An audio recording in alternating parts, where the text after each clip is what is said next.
andao indray ary jerentsika ny momba ny ankizy manana profil radar sensible. Ny atidohan'ny ankizy manana profil radar sensible dia toy ny olona tena mahatanjaka, mandray feo izy, ny sary ary ny fihetseham-po rehetra manodidina azy. Ny olana tsy voasivany ireo vaovao ireo ka lasa mitabataba be mihitsy ny ao an-dohany ao. Eto no miditra ny anjara asan'ny cortex préfrontal. Io faritra eo aloha indrindra amin'ny atidoha. Ny asany izy no mitondra samba na ilay kapiteny manasiva na ny vaovao.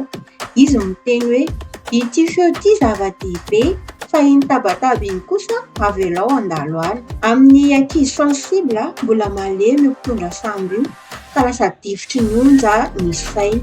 Raha tsy ampianahana mafy ny cortex préfrontal ilay zaza dia mahery be loatra ny radara hoentiny ao anatiny.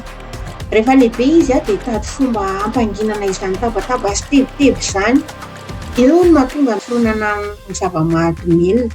Tsy tianao ratsy izy akory fa te hitady fiadanana na beky ampihenana ny rarin-tsaina fotsiny. Ny vaovao tsara dia izao, azo fanina ny cortex préfrontal.